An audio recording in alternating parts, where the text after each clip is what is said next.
दिल की सुने या दिमाग की? अगर आप भी इस उलझन में हैं तो आज की वीडियो आपके लिए ही है। अगर आप अपनी उलझन से छुटकारा पाना चाहते हैं तो इस वीडियो को पूरा देख लेने के बाद आप समझ जाएंगे कि आपको क्या करना चाहिए। तो चलिए बिना बात को लंबा करे मुद्दे की तरफ बढ़ते हैं। सबसे पहले हमें यह समझना पड़ेगा कि हम कंफ्यूज क्यों और कब होते हैं। तो दोस्तों, यह कंफ्यूजन इंसानी जीवन का हिस्सा है। कभी कभी हमारे दिल और दिमाग में तबादला होता है और इससे हमें समझने में कठिनाई हो सकती है।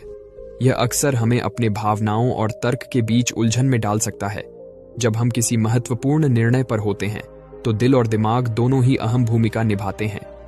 दिल हमें हमारी भावनाओं, अनुभूतियों और इच्छाओं की दिशा में ले जाता है, जबकि दिमाग हमें तर्क, तथ्य और निष्कर्ष पर ध्यान केंद्रित करता है।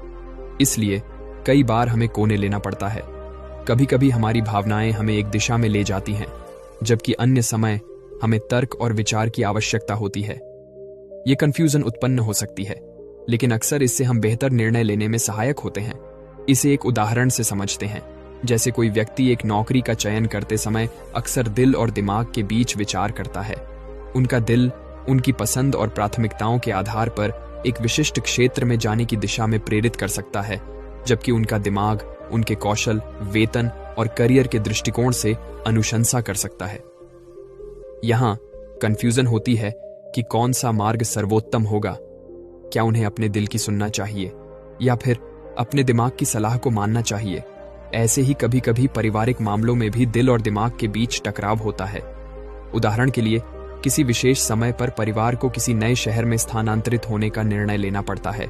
यहाँ एक तरफ दिल परिवार के साथ अधिक समय बिताने की इच्छा करता है, जबकि दूसरी ओर दिमाग नौकरी, शिक्षा और आर्थिक प्राथमिकताओं को ध्यान में रखता है। इससे यह कंफ्यूजन उत्पन्न होती है कि कौन सा निर्णय उनके और उनके परिवार के लिए सर्वोत्तम होगा।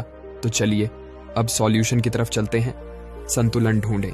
सबसे पहले अपने दिल और दिमाग के बीच संतुलन ढूंढें। कभी कभी यहाँ एक मध्य मार्ग निकालना महत्वपूर्ण होता है, जो दोनों को संतुष्ट कर सके। समय निर्धारित करें। बड़े निर्णय पर सोचने के लिए अपने लिए समय निर्धारित करें। विचारशीलता और आत्मविश्वास के साथ इस प्रक्रिया को संभालें। विशेषज्ञ सलाह। अगर संदेह है तो एक विशेषज्ञ से सलाह लें। किसी कर्मचारी, काउंसलर, साथी या परिवार के सदस्य की सलाह लेना मददगार हो सकता है। स्वयं को पहचानें। अपने स्वाभाविक प्राथमिकताओं, मूल्यों और लक्ष्यों को पहचानें। ये आपको सही दिशा में आगे बढ़ने में मदद कर सकता है। निर्णय के परिणाम स्वीकार करें। जब आपने एक निर्णय लिया है तो उसके परिणामों को स्वीकार करें और उस पर ध्यान केंद्रित करें। यदि आवश्यक हो तो बदलाव करने की क्षमता भी विकसित करें। इसे एक उदाहरण से समझते हैं। एक विद्यार्थी को अगले हफ्ते के लिए 2 बड़े परीक्षाओं के लिए तैयारी करनी है। उसके पास 2 विकल्प हैं। दिल का सुनना। उसका दिल कहता है कि वह एक परीक्षा को पहले के लिए छोड़ दे और दूसरी परीक्षा के लिए अधिक समय निकाले, क्योंकि उसे दूसरी परीक्षा में अधिक रुचि है। दिमाग की सलाह। उसका दिमाग कहता है कि वह दोनों परीक्षाओं के लिए बराबर समय निकाले ताकि वह दोनों पर अच्छे अंक प्राप्त कर सके। यहाँ उसे कंफ्यूजन हो रहा है कि वह किस परीक्षा के लिए कितना समय निकाले। इस स्थिति में वह संतुलन ढूंढने का प्रयास कर सकता है, जैसे कि पहली परीक्षा के लिए कुछ समय निकालना और फिर बचा हुआ समय दूसरी परीक्षा के लिए समर्पित करना। यदि हम इस स्थिति को तार्किक दृष्टिकोण से देखें तो हमें यह देखना चाहिए कि प्रत्येक परीक्षा का महत्व समान है। दोनों परीक्षाओं से संबंधित अध्ययन मात्रा, प्रश्न के प्रकार और आवश्यकताएं अलग अलग हो सकती हैं, लेकिन उनका महत्व बराबर है। इसलिए हमें यह समझना चाहिए कि दोनों परीक्षाओं के लिए बराबर समय निकालना सबसे उपयुक्त होगा। यह उसके प्रदर्शन को सुनिश्चित करेगा और उसे दोनों परीक्षाओं में सफलता प्राप्त करने का अवसर देगा।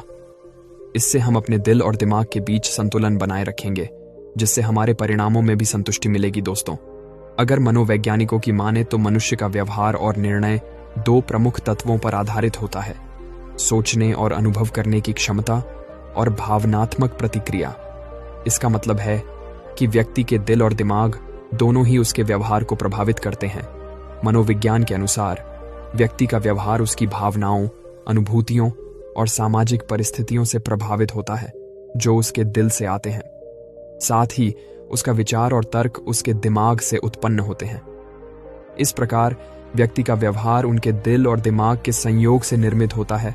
दोस्तों, साथ ही फिलोसॉफिकल एंगल से भी इस कंफ्यूजन को समझने का एक उपाय है संतुलन ढूंढना। दार्शनिक दर्शाते हैं कि जीवन में हमें स्थितियों के साथ संतुलन बनाए रखना चाहिए, जिससे हम स्थितियों के बीच समझौता कर सकें।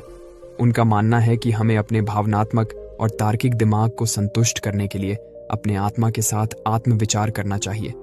यहाँ ध्यान केंद्रित करने की आवश्यकता है और हमें अपने विचारों और भावनाओं को समझने के लिए समय निकालना चाहिए। तो दोस्तों, इन छोटी छोटी बातों को फॉलो करके आप इस प्रॉब्लम से बाहर आ सकते हैं। तो उम्मीद है आपको वीडियो पसंद आई होगी। तो मिलता हूँ आपसे अगले वीडियो में। तब तक के लिए खुश रहिए और सीखते रहिए।